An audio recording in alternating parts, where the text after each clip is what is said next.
বাসা শালবাগান পার হাউজের মোড় খাজা তারেক সিদারের ঠিকাদার অফিসে আমি চাকরি করি, একটা সাধারণ পিয়নের চাকরি। তার টাকা পয়সা লেনদেন করি আমার হাত দিয়ে, এই অফিস থেকে ওই অফিসে নিই, ওই অফিস থেকে বাসায় নিই। 4,12,000 টাকা নিয়ে যাওয়ার সময় আমার বস আমাকে ফোন করে ডাকার পরে আমার বসের 4তলার উপরে আসে, আমি নিচতলাতে দাঁড়িয়ে থাকা সত্ত্বে হঠাৎ করে রুবেলরা সন্ত্রাসী বাহিনী 8-10 জন লোক মিলে এসে আমাকে ঘিরে উড়ুম দুরুম মাইট দিয়ে রাস্তার উপর ফেলে টানে হেঁচড়া করে ওর দোকানের পাশে নিয়ে বলতেছে, আন্ডারগ্রাউন্ডটাকে ঢুকাই শালাকে গুলি করে মেরে ফেলে দাও, যত টাকা পয়সা লাগে আমি দেখবো। তা আমি যে একটা মারধর খাওয়ার পরে অভিযোগ দিয়েছি চণ্ডীমা থানাতে, তারা এখন পর্যন্ত আসামি ধরে নাই। আমার 4,12,000 টাকা তারা ছিনিয়ে নিয়ে যায়। আমি ইনজুরি হই, মেডিকেলে যাই, মেডিকেলে যাই, ওষুধ পানি খাই, কাগজপত্র নিয়ে এসে মামলা দিই, সে ধরে না।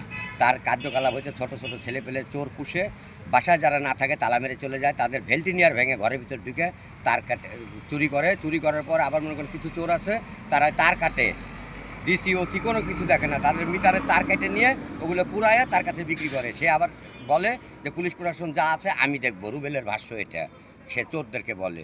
সে প্রমাণও আছে, ভিডিওটাও ছেড়ে দিয়েছি আমরা ফেসবুকে। আসসালামু আলাইকুম। চাচ্ছি আমার সঠিক বিচার হোক, আমি আইনকে শ্রদ্ধা করি, আমি আইন নিজে হাতে তুলে নিতে চাই না। আমি এই কারণে মামলা দিয়েছি, মামলার কারণে আমার এখনও আসামি ধরা হয় নাই। আমি এই কারণে সাংবাদিক ভাইদের কাছে এসে আমি আশ্রয় নিয়েছি, আমি যেন সঠিক বিচারটা পাই। চুরি একটা বিরোধী সমাজ কমিটি করেছি, তারপর থেকে কিছু লোক আমাদের প্রতি খুব ক্ষেপা, যারা এরা জড়িত আছে বা যারা ব্যবসাটা করে। এর মধ্যে আমরা এর প্রতিবাদ করার কারণে আমাদের এক সাংগঠনিক এক ছেলেকে তারা মারধর করেছে। হ্যাঁ, এবং আমরা দেখলাম কি আসলে ভালো কাজ করতে গেলে এরকম ঝামেলা আসবে, তো আমরা থানার আশ্রয় নিয়েছি। কিন্তু এই পর্যন্ত পুলিশ তাকে অনাসে ঘুরে বেড়াচ্ছে তারা, এবং আমাদেরকে বিভিন্নভাবে হুমকি দামকি দিচ্ছে, অথচ পুলিশকে জানানো হচ্ছে, তারা গ্রেপ্তার করছে না। কি কারণে করছে না এটা আমার জানা নেই। অবশ্যই আপনারা দেখবেন বিষয়টা। আচ্ছা, এটা থানা, আমাদের থানা চন্দ্রিমা। হ্যাঁ, এগুলো আমার অভিযোগ দিয়েছেন? জি, অভিযোগ দিয়েছি। এটা কখন দিয়েছে? কত আগে? এটা আমরা যেদিনকে রাত্রে মারে আমাদের ছেলেকে, যেদিনকে মানে কয় তারিখে দিয়েছে? কয় তারিখে?